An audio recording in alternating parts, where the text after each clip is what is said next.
everybody, and welcome back to episode 3 of Real Talk. And you can probably guess what we're talking about today. Joe and I clearly got the memo to wear pink. So as you know, it's October, so it's Breast Cancer Awareness Month. We're here to talk all things BCAM. So my name's Holly, and Joe, if you'd like to introduce yourself. Yeah, and I'm Joe, and I'm the Head of Communications for Avon International. I'm really excited to be here today and to get my makeup done. So to start off with, to prep Joe's skin, we're going in again with the Renewal Power Serum. Which is my favourite, it's one of my favourites. I have used it already this morning, so I can get a double dose. A double dose, nothing wrong with a double dose.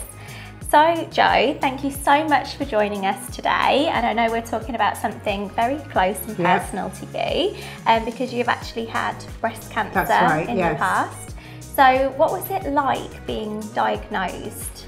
Awful, but maybe I'll start with how I found it. So I found a lump ages ago and went to the doctor, and the doctor said, which no woman wants to hear, "You've got lumpy breasts." And it was fine, so that time it was nothing.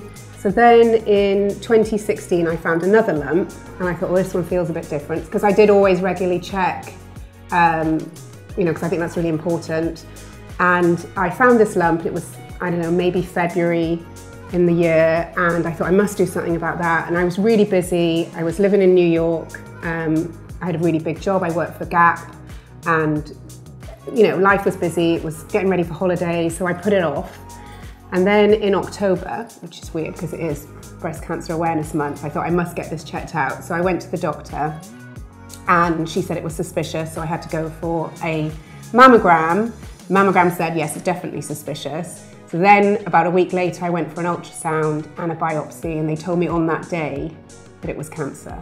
So I wasn't expecting that, I thought it would be nothing. So it was just totally overwhelming and awful.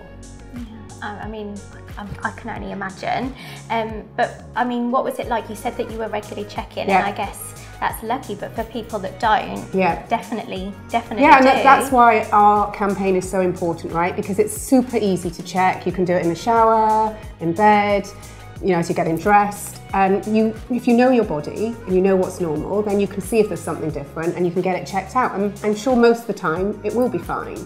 But then if it is an issue and you've checked early, I'm a good example because it does save lives. So I was able to get mine dealt with, and here I am still 6 years later. So next up, using Avon's Power Stay Foundation. I know that Joe, for more coverage, you tend to lean towards this, but Serum Foundation is probably your go-to every day. So I'm going to show you ways to apply this, so it's going to be light coverage, because obviously the look we're going for today is that sort of clean girl makeup look, which is natural and glowy. I never use a brush. Do you always use a brush? I always use a brush, and I switch normally. So the flat-headed foundation brush I find great for being able to get under the eye area, but then for the rest of the face, I use more of a buffing brush.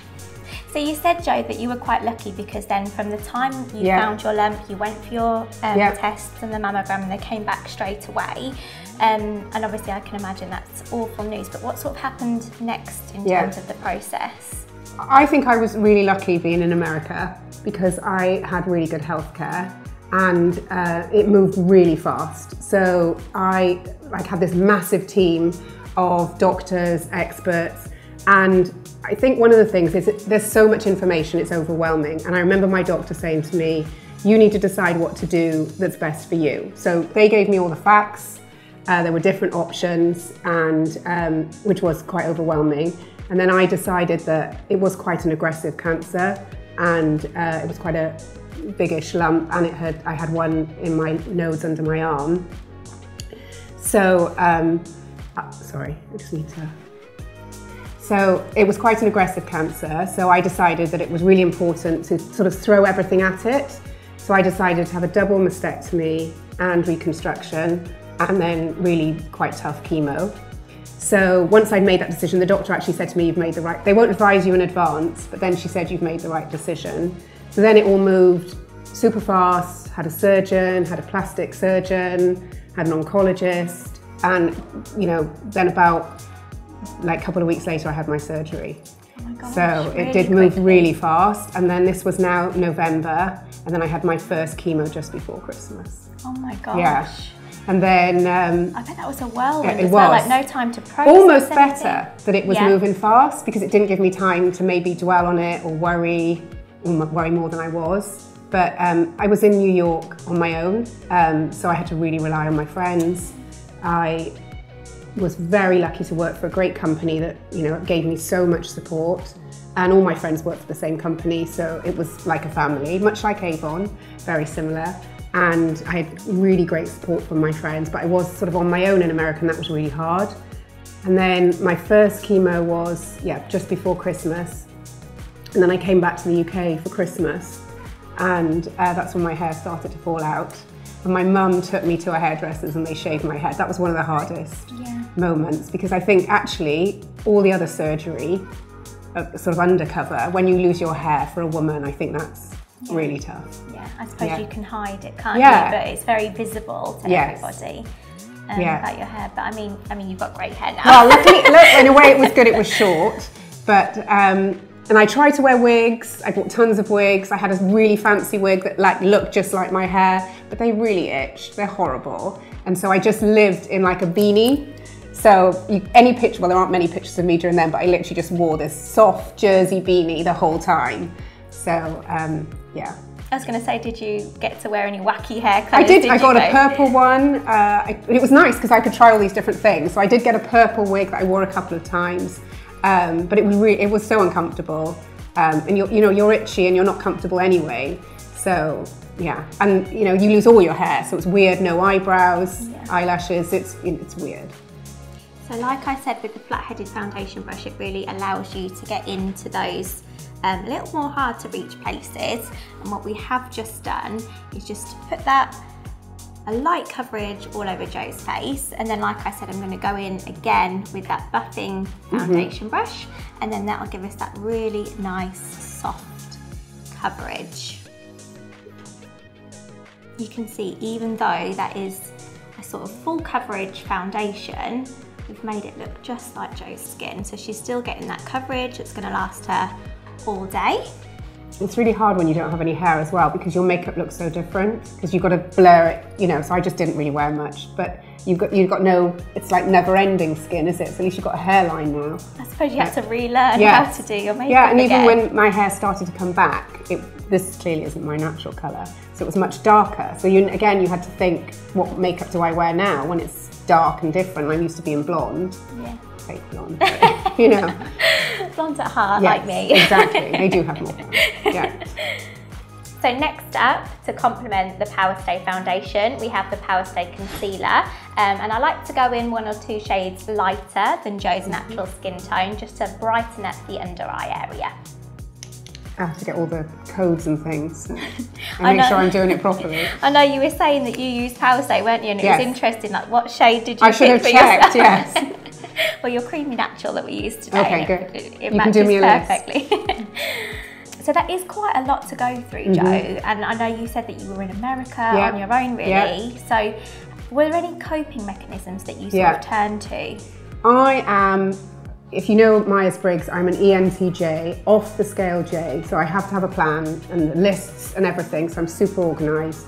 So it helped for me that there was a schedule. So I knew when my chemo was. I knew what I had to do, I knew what I'd feel like on each day. They give you steroids, so the day after your chemo you're super high, and then you sort of crash. So I worked throughout my treatment. Did you? The whole time. I hardly had any time off, because work was what I was good at, and it was something that I could control, and I was in America on my own, so my job was everything. All my friends worked for Gap, I worked long hours, so it was all I did.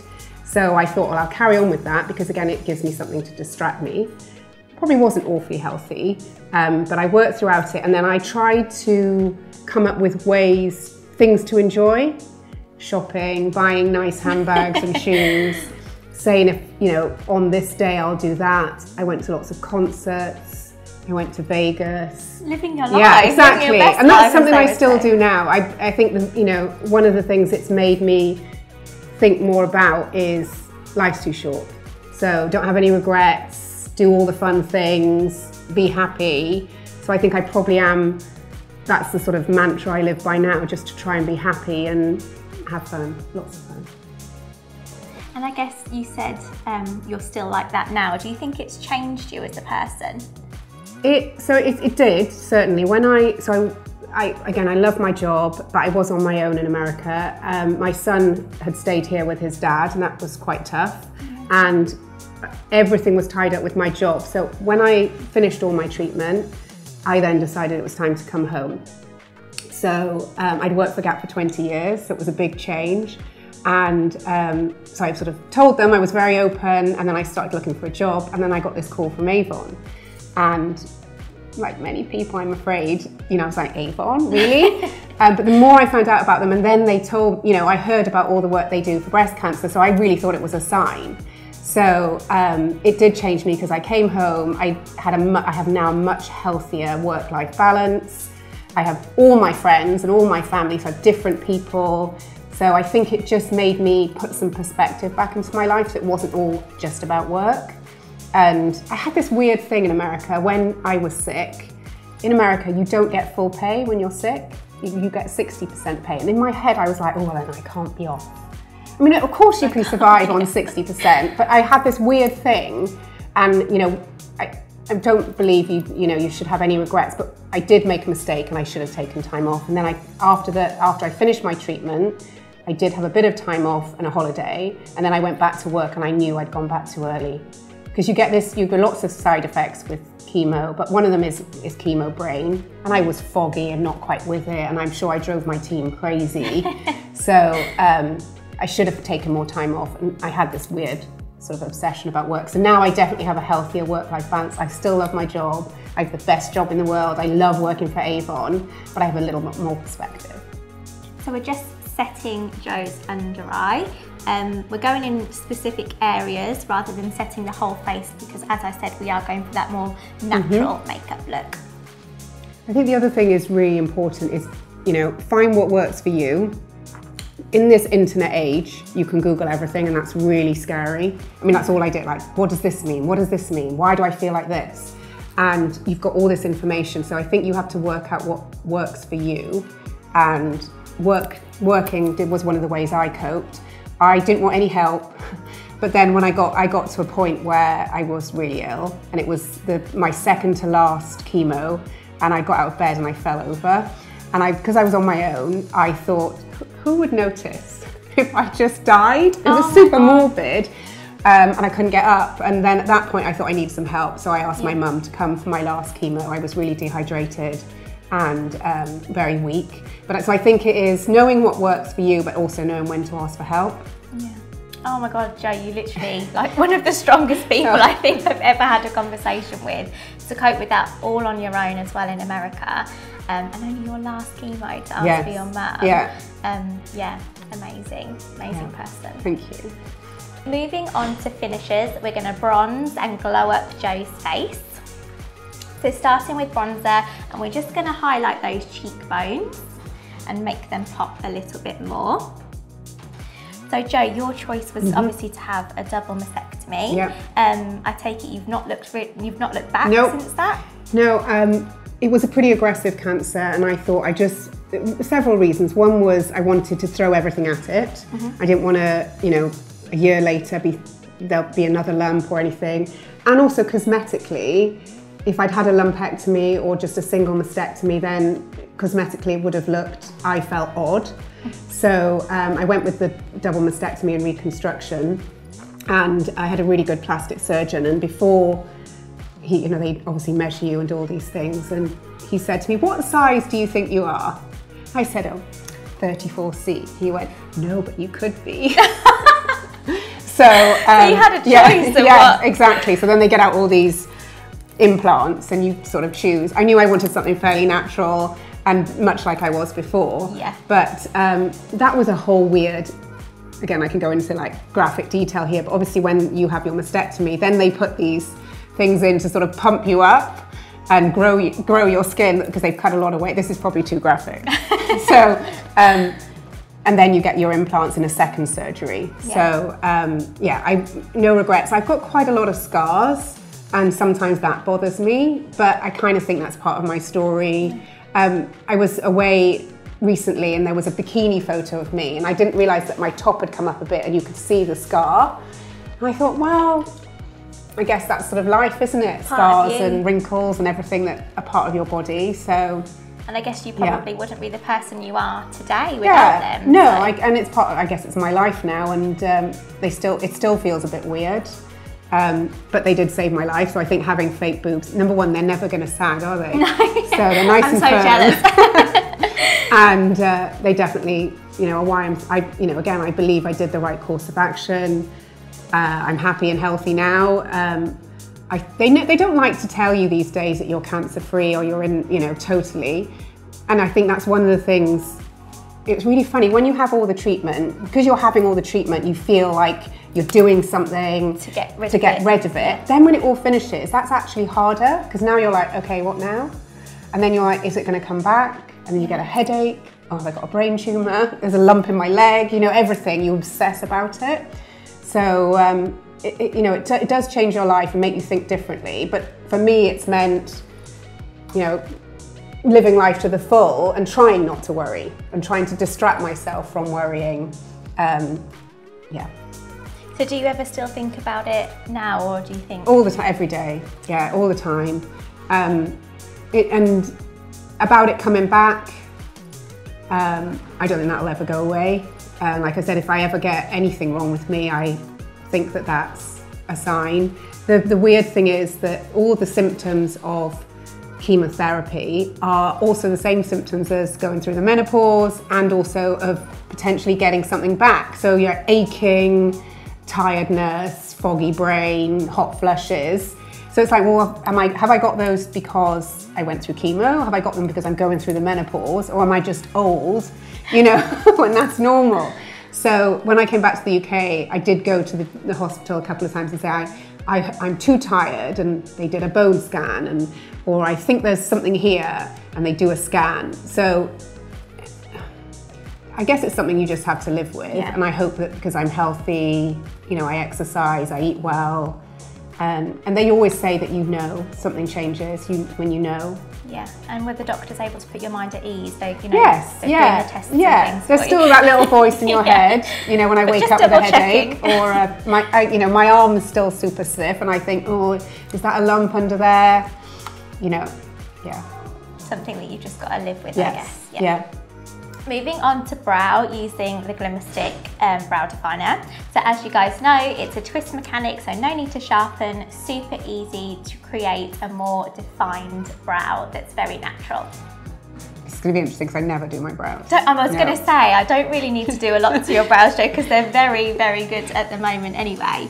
But this product just allows us to fill in any little gaps that might appear, but be very, very natural at the same time. So I know you mentioned that obviously the way you did your makeup and things like that had to change. Have you noticed like your style changing at all? Or? I think it was when my hair started to grow back, which again, it's really weird. I know I'm talking a lot about hair, of everything that happened, but I think for a woman, hair is really important. And when it started to grow back, I obsessively Googled all these, you know, supermodels like Cara Delevingne. She had like a shaved head at one point, so I'm like, I can rock that, it's really cool. I look back, I did take a photo then, and I think, oh, it was horrible. But funny enough, my son said to me, he thought my hair was really cool when it was like super short. Then obviously, as I said, it was brown and quite short, so I had to think about how I did my makeup to match that, and I was still feeling a bit uncomfortable in myself. Then at one point I decided it was time to go back being blonde, and I had to keep saying to my hairdressers, no, really blonde. I was white before, blonder. And then I felt a bit more like me again. I think it's weird actually, because lots of people said they thought the dark hair suited me, and I don't know whether it's because I associated it with being ill, that I was obsessed about becoming blonde again. But makeup wise, I have to say, it's been coming to Avon that's probably changed my makeup, because I've switched everything to Avon, and I probably think about it more than maybe I did when I didn't work for a beauty company. But my own personal style, I've always been a little, I don't know, I work for Gap, so we wore jeans and t-shirts to the office and shorts and everything. So I've always had a sort of less corporate style. So I like that, and I like to be bold, and I like to wear crazy things. And one of the things that I did when I was recovering was get a new tattoo, and I've always associated things like that with, you know, my look. And yeah, you know, actually I'd got a tattoo that was to sort of commemorate surviving, you know, and I think that style of, you know, I've got green boots and a pink dress today. I think that's always been me. Maybe it's got a little bolder, because I sort of have this more sort of, not less caring, but more sort of wanting to be just out there and having fun and spreading joy. It's when I did the Leading with Purpose course at Avon, and you have to come up with your own personal purpose, and mine was about spreading joy. So that's partly what my job is. You know, I tell stories, I want to help people understand why Avon is amazing, but it's also my personal, you know, I like to make people feel happy, in my friends, in my family, in my work group. So I don't know, maybe that's sort of more now, and maybe I dress so that I'm in a way that is sort of joyful, you know? I mean, you definitely radiate joy. I try. I have my bad days too, but they're kind of on my own. And I think sometimes that's the, you know, the downside. I think I'm always quite, because I'm an extrovert, when I'm with people, I'm like out here. And then it's those times maybe when I'm on my own, like, you know, I said when I was really ill, when you're on your own, I'm not very good at being on my own or asking for help. So, you know, that's when it's tough. And, you know, you have to try and stay positive. I do really believe being positive helps you when you're ill, and trying to find, you know, ways to see the good in things. You know, I mean, like, I don't believe in saving money. I'm like, let's spend it, let's have a nice holiday, because honestly, I do think life's too short, and I don't want to have any regrets and say I wish I did that. So, yeah.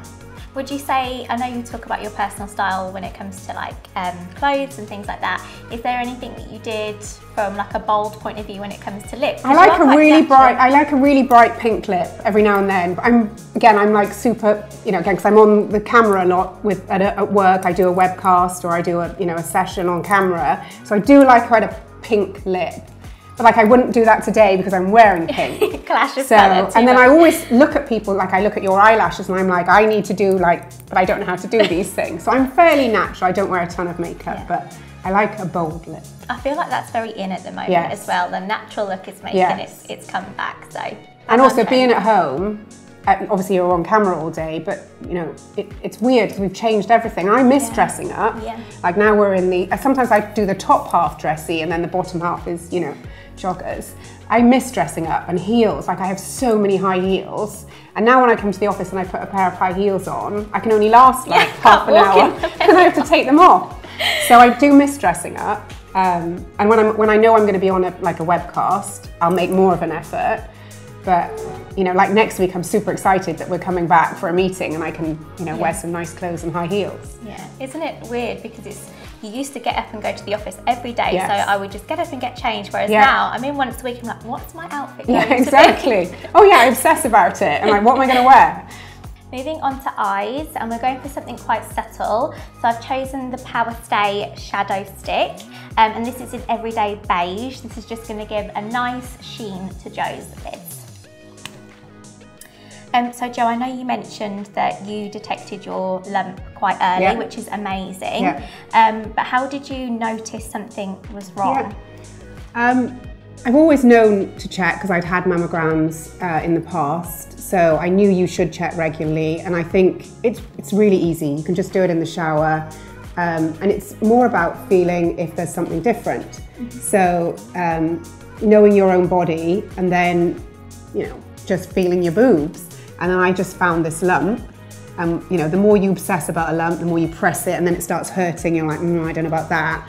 And then the next day you're like, is it still there? Am I imagining it? So but you know when something's different. If you're checking regularly, then you can know, well, that wasn't there last month. And maybe it's lasted a couple of days, maybe it goes away, but maybe it's still there. And all you need to do is go to the doctor. So again, like I said, most times it might be nothing. But if you go and get it checked, you know, the earlier you do that, the better your chance of getting rid of it, if it is cancer, getting the right treatment and moving on. So, you know, like I said, mine was pretty aggressive. I know that the fact that I found it earlier, you know, I don't want to be dramatic, but I guess it's why I'm still here today, and or certainly not had a worse cancer that would require more treatment and more, you know, ongoing lasting effects. So were you checking sort of every month? Yes, every month. I mean, I almost think it's almost every day. Like if you're doing it in the shower while you're washing, you know, or putting your body lotion on, then, you know, it's the same. And you know, I know it's all about women. Breast cancer feels like it's a very women thing, but men can get it too. It is rare, but it is still important for men to check all of their body to notice for any differences, lumps, pains, anything. So we're just adding this shade on Joe's lid. You can see it's a really subtle, nice beige shade, and then we're going to go in with our fluffy eyeshadow brush and just blend that out. I should have planned like a night out or a hot date, shouldn't I? Getting my makeup done. Whenever I go to the hairdresser, which takes hours, she always says to me, "Are you going out anywhere nice now?" And I'm like, "No, I'm going home." You think you should plan these things so that you do something fun afterwards? I'm exactly the same. She always says to me, "What are you doing tonight?" I'm like, "Out for dinner." I have to show off this amazing hair that you've just done.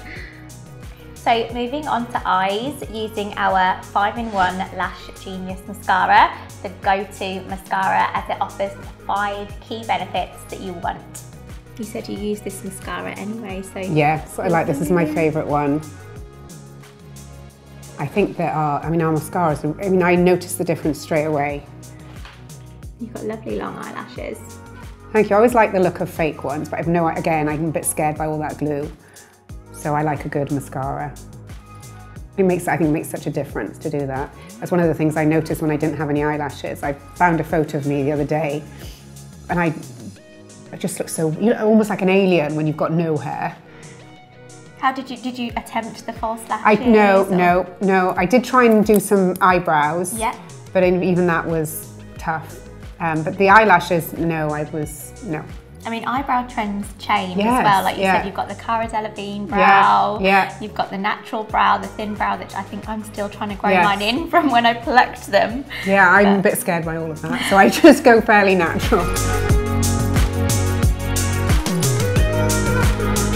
Avon's been helping people with breast cancer for over 30 years. Can you tell us about how they've managed to do that? So with our breast cancer promise, it's all about educating people and building awareness. So it's really important that people know the signs, know the risks, and know how to take action. So, you know, primarily we've been fundraising, so we've raised nearly $1 billion to support causes, you know, related to breast cancer, which mainly through education and building awareness, but also through providing breast screenings to over 16 million women. And I think we've reached like 180 million women and men with our campaign. So for us, it's about building that awareness of what you need to do. So by self-checking, regularly checking every month, then you can know the signs, so you can see if something's different. You also should be aware of the risks, whether there are any risk factors in your family history or, you know, anything that you do that could have given a risk. And then when you do feel something different, what to do and how to take action. Amazing. I think that's something as well from joining Avon. It's we're always talking about checking and making sure everything's fine and normal for you, because obviously that's different for everybody. So for this month's campaign, can you tell us a little bit more about that? And one of the brilliant things about Avon is we have this huge community of millions of women, and we know that they reach other women. So through our millions of representatives, we're reaching millions of customers and people who are connected with Avon. So if they can spread the word and normalise this, because women are still uncomfortable sometimes about talking about their boobs. So this month's campaign is all about normalising that and making it much easier to talk about. So we are asking people to choose their 3 words to describe their boobs and then share that with on their social media, with their friends and family. Again, just to really start to help people to talk about it, and then encourage people then that they can go and self-check and that they will know we've got so much information available. We've got a boob portal, there's tons of information on all of the country's websites, on our Avon Worldwide website, so people can find out more. And if there ever is anything that doesn't feel quite right, it's very easy to go straight to a doctor. Yeah, amazing. And can I ask what your 3 words are for yourself? They were fake, firm, and life-saving. Amazing. So moving on to lips, to complete the final look. So for Jo's look today, I've opted for a liner and some gloss to really finish off that natural glowy makeup look. So just starting with the Glimmer Stick lip liner to create that natural definition. Super creamy formula so it doesn't drag along the lips. And I love doing a liner and gloss combo. You can see there we've just outlined the lips, and then what I am going to do is just take that product and blend it along that lip line. And then once you're happy with that colour, we can go in and add our gloss. So I really like this colour as a standalone shade, so we are just adding a clear gloss on top, and it's going to give the finish that we want. If you haven't tried these lip glosses, they are absolutely amazing. Yeah, I know, I love a good lip gloss. I think I got all of the shades. They're not sticky or anything like that, super lovely. And obviously what I love about these is that the shades are actually really nice coverage. We've obviously opted for a clear, but the shades, so the pink shades, for example, are really pigmented. And I really like the nude one as well. Yeah, there's a good nude. So Jo, thank you so much for joining us. So just to wrap up on some of the things that you would advise for someone who's recently received or has in the past received that they have breast cancer. So I think the first thing to do is get yourself information. So with your doctor, because you'll have an amazing doctor who will help you through this. And I remember my doctor saying to me she was the captain of my ship and she would be in charge of making sure everything came together. So I think the first thing is real information, and that's from your doctors. You will find everyone has an opinion, all your friends, family. This is how this person did it, this is how that person did it. You need to listen, but then it's what works for you. And medical advice is the best advice. So start with that and arm yourself with the facts. And then it is really do what works for you, is find what you need to get through it. You need really good friends and family. You need people to sit with you while you're having hours of chemo. I remember once one of my friends came to the chemo. He didn't like hospitals, and he came to the hospital with me, and it was this really, really strong chemo. And the woman doing it had to put on one of those like space suits because it's so poisonous. And I think he was totally freaked out. But you do need people that can be by your side. It's boring, hours of chemo, so you need to find things to do. Like I said, find ways to have things to look forward to focus on, to keep you going. I do really believe in a positive mindset. I think that makes a real difference. I think we talk a lot about the physical impact of cancer, which is obvious. You know, you lose your hair, you have surgery, you're uncomfortable, you go into the menopause. There are lots of physical things that happen, but the mental side is also really important, and I think sometimes forgotten. And it's really, you need to make sure that you're mentally supported too. Find someone to talk to. When you're going through cancer treatments, most hospitals will offer you some support in that area too, so that you can find someone to talk to, again, that's qualified, but also a really good friend. You need someone who will listen to you, and again, not just give their advice. There were people who couldn't talk to me. You really do learn who are your friends.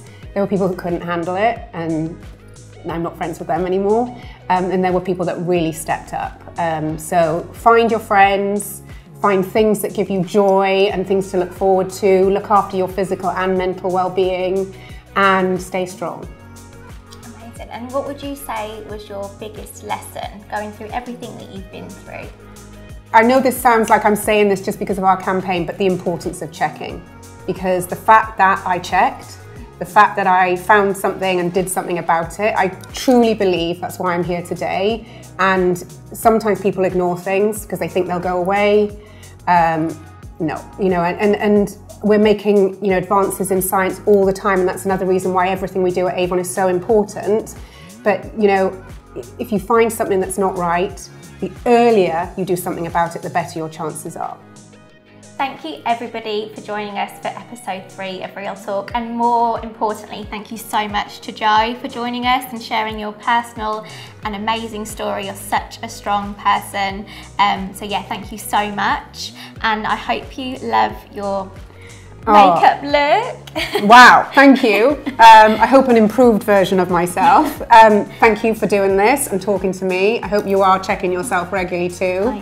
And really want to end with one last, please, everyone, women and men, check your breasts and your pecs so that you're aware, you know the signs, you know the risks, and you know how to take action.